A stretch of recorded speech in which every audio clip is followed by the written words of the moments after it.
আসসালামু আলাইকুম ভূতের গল্প আড্ডা ইউটিউব চ্যানেলের শ্রোতা বন্ধুরা, আশা করি আপনারা সকলে ভালো আছেন। আমিও ভালো আছি। আজকে আপনাদের মাঝে নতুন একটা ইমেল স্টোরি শেয়ার করতে যাচ্ছি। ইমেল স্টোরিটা পাঠিয়েছেন সালাউদ্দিন। ঘটনা ২০০০ সালের আগের ঘটনা। তখন পুলিশ আর্মি এগুলো শুধু বড় বড় শহরে বিলাসিত ছিল। রাজদিঘির মতো গ্রামের লোকজনকে কিংবদন্তি পুলিশ চোরের ধরার ঘটনা শুনে সন্তুষ্ট থাকতে হতো। ফলাফল দিনের দুপুরে দাসু কর্তৃক হামলা, আর রাতের বেলায় তো কথাই নেই। গ্রামের যুবক ছেলেরা মিলে লাঠিয়াল বাহিনী বানালো, লুটেরাদের কাছ থেকে রেহাই নেই। অতর্কিত হামলা চালিয়ে সামনে যা পায় তাই লুট করে নিয়ে যায়। সোনাদানা যুবতী মেয়ে কেউ তখন নিরাপদ ছিল না। মাঝে মাঝে লুটেরদের সঙ্গে লাঠিয়ালের সংঘর্ষে লাশও পড়তো। তখন একটু টাকার লোভে কিছু পুলিশ এসে হাজির হতো। তো দিনে দিনে অবস্থার অবনতি হচ্ছিল। যখন তখন দস্যুরা এসে হাজির হয়। আর একটু ভালো থাকার জন্য গ্রামের কিছু লোক ভিটে মেটা ছেড়ে দূরে কোথাও চলে যায়। তাদের দেখা দেখি আরো অনেকে চলে যেতে শুরু করে। গ্রামের মুরব্বীরা দেখলো এভাবে চলতে থাকলে গ্রাম জনশূন্য হয়ে যাবে। মাইলের পর মাইল ধানি জমি সবগুলোই নষ্ট হয়ে যাবে। বহু চিন্তা করে রাজদিঘি গ্রামের মুরব্বীরা ঠিক করলো আর নয়, এবার কিছু একটা করতে হবে। রাজদিঘি গ্রাম থেকে মাইল 50 দূরে নিয়াতপুর।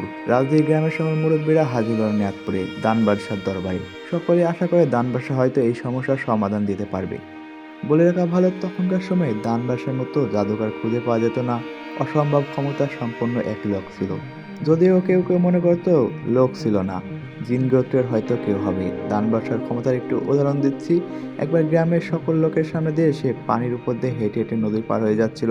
যাই হোক, রাজনীতি গ্রামের মুরব্বীরা সব কিছু দান বাদশাকে খুলে বলল। এসব শুনে দান বাদশা বলল, আর এমন হবে না। সে তার অনুগত জিনদের মধ্যে কয়েকজনকে গ্রাম পাহারার জন্য পাঠিয়ে দিবে। এটা শুনে রাজদিঘি গ্রামের লোকরা সন্তুষ্ট হয়ে গ্রামে ফিরে আসলো। এবার সত্যি সত্যি রাজদিঘি গ্রামে ডাকাতি গায়েব হয়ে গেল। গভীর রাতে নাকি অনেকে দেখতে পায় কালো আলখেল্লা পরা সাদা কিছু অবয়ব গ্রাম পাড়া দিচ্ছে। এরা নিশ্চয় দানবাদশার পাঠানো জিনের দল। কোনো কোনো দিন গ্রামের লোকজন সকালে ঘুম থেকে উঠে দেখতে পায় গ্রামের রাস্তায় সামনে গাছগুলোতে লুটেদের লাশ জ্বলছে। এরা নিশ্চয়ই গ্রামে লুটপাট করতে এসেছিল এবং দানবাদশার জিনরা এদেরকে হত্যা করেছে। তিনি আরো বলেছে, আপনারা যারা মনে করছেন এগুলো সব বানানো গল্প, তাদেরকে বলছি এখনো নাকি গভীর রাতে পাহারাদার জিনদের দেখতে পাওয়া যায়। এই বলে সালাউদ্দিন তার স্টোরি শেষ করেছেন। থ্যাংক ইউ সালাউদ্দিনকে এত সুন্দর একটা ইমেল স্টোরি শেয়ার করার জন্য।